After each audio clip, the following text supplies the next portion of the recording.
Covering South Texas and the world, KGNS News at 10 starts now. Good evening, everyone, and thanks for watching KGNS News at 10. I'm Tim Gutierrez. And I'm Ann Gutierrez. Two of El Cenizo's volunteer firefighters have been arrested for arson. Their mayor is now taking action. KGNS News reporter Valerie Gonzalez shares what the mayor feels is at the source of this problem and how residents feel about their fire department. She has the new information for us tonight. Valerie. Yes, well, two men have been arrested already and posted bail, but this is just the beginning of what could lead to a termination. Two of the abandoned houses that were set on fire were located in the 500 block of Morales. The other house was in the 500 block of Hernandez Street in El Cenizo. It was a meeting intended to assure the residents of El Cenizo and Rio Bravo that the proper steps are being taken to make sure their water is safe. However, many residents still feel very little progress is being made, and there's still more questions than answers. The county engineer updated the group on improvements being made to the Rio Bravo treatment plant, mandated now under state law following a lawsuit. You may recall that both cities were under a boil order for months following the discovery of contaminated water coming from the water plant. Juan Lopez says residents are still not confident with the water quality, especially since a lot of people still are getting sick. My families, you know, like my family, people get sick and stuff like that, and you tell them people get sick and stuff like that, but they're just like, they don't care. Well, one woman at the meeting told county leaders in Spanish that the water is still not right. It smells, and you know what that means, human waste. Besides residents and local leaders, a number of attorneys were present representing the interests of several groups in that area. Well, time now for our first look at weather and a bit of a cool down out there. Heat wave. It is cool, a cloudy evening. I'm expecting late in the evening we may start to see some drizzles. Thanks, Heat wave. The victims of the Lent Cafe siege are honored with a memorial service today. St. Mary's Cathedral is just a few yards from the popular cafe, where heavily armed Australian police dramatically ended a 16-hour standoff with a lone gunman holding several customers and workers hostage.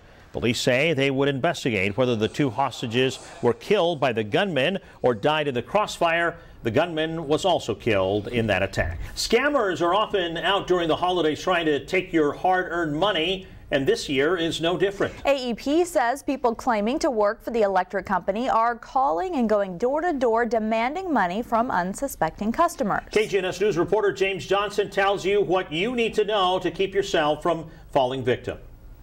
It's the holiday season and people are looking to take advantage of our residents. Well, AEP says if you are approached by someone claiming to work for AEP and they're demanding money, the best thing to do is call police. The Laredo Health Department is speaking about the importance of getting your vaccination. Coming up, who in our population is most at risk? Good evening, everyone, and thanks for tuning in to KGNS News at 6. I'm Tim Gutierrez. Ann has the night off. Happening right now, the city of Laredo is gearing for the annual Paisano arrival. They're setting up the rest stop to help Mexican nationals in the U.S. cross the border over the holidays. There are many city, state, and federal departments and agencies from both sides joining to provide information needed for smooth and safe travels. For 48 continuous hours, the rest stop will have people to help review crossing documents as well as goods or vehicles they may be taking into Mexico. So is our border safe? That's what one man from Alabama is setting out to find out. Mark Haynes is walking along the border cities with a camera crew as part of a film documentary to show how the misconceptions other people have on border cities is wrong. He worked as a research associate at Auburn University in Alabama before quitting to take on this project here. Haynes says so far the trip has opened his eyes to a variety of people.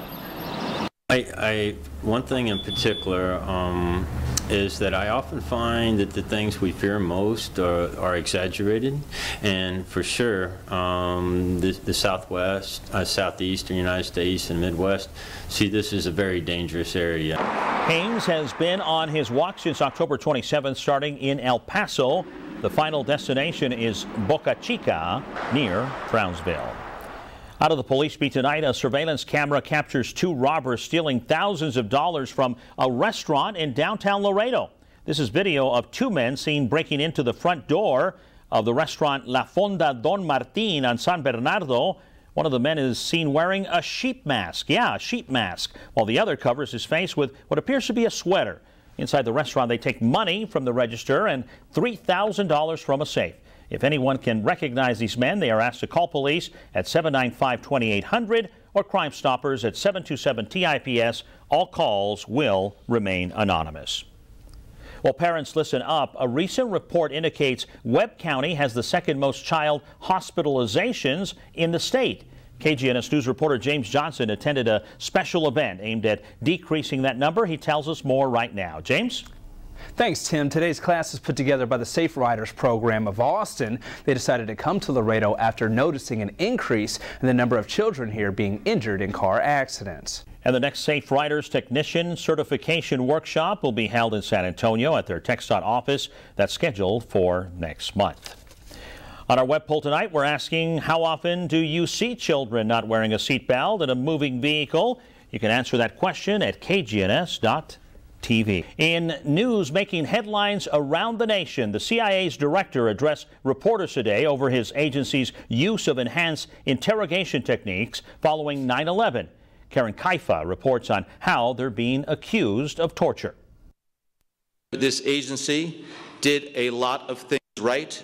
In a very rare news conference, CIA Director John Brennan defended his agency after the release of a scathing new Senate Intelligence Committee report on the use of torture. And still ahead, a lawsuit against Webb County results in a return for people in El Cenizo and Rio Bravo. In about 6 minutes, we'll show you how the settlement worked out after the water scandal. Covering South Texas and the world, KGNS News at 10 starts now. Good evening, everyone, and thanks for tuning in to KGNS News at 10. I'm Tim Gutierrez. And I'm Ann Gutierrez. During last night's City Council meeting, a new interim city manager was named. The council elected the current assistant city manager, Jesus Olivares. City Secretary Gustavo Guevara explained some of Olivares' qualifications for this temporary position. Mr. Olivares worked for the city of Laredo back in the 1980s. Voters for District 1, 3, and 8 will have a say in who will represent their district. Tomorrow, early voting begins for the runoff elections for those districts. In District 1, the choices are Roger Benavides and Rudy Gonzalez Jr. District 3, almost decided on Election Day by a matter of a single vote, is A.B. Lugo against Alex Perez. And for District 8, Roberto Bali against Rachel Ibarra. Early voting runs for 2 weeks till the 16th. Election Day is December 20th. If you want to see a list of voting sites, log on to our website at kgns.tv and click on the Extras tab.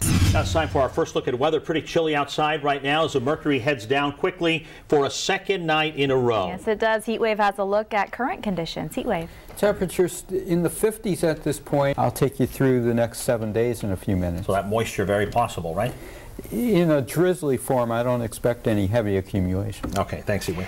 New information tonight. Dozens of passengers wait for nearly 24 hours at the Laredo International Airport after their flight is canceled 3 times.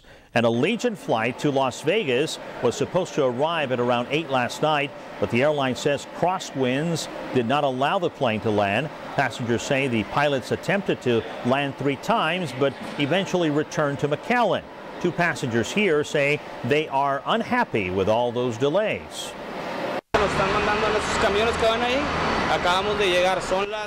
We just came off those buses. It's now 6:30 at night, and we should have been off yesterday by 3:15 p.m. Well, the buses dropped off the people that were taken to the McAllen Airport from Vegas. We are told that the Allegiant plane has already picked up the passengers awaiting their flight to Vegas. Well, the holidays are a time for getting together with family and friends, and for some people, that means traveling away from home. That can make your empty home a target for thieves. KGNS News reporter James Johnson explains the do's and don'ts to keep your home safe this holiday season. James. Tim and Ann, an empty home is already a potential target for burglars.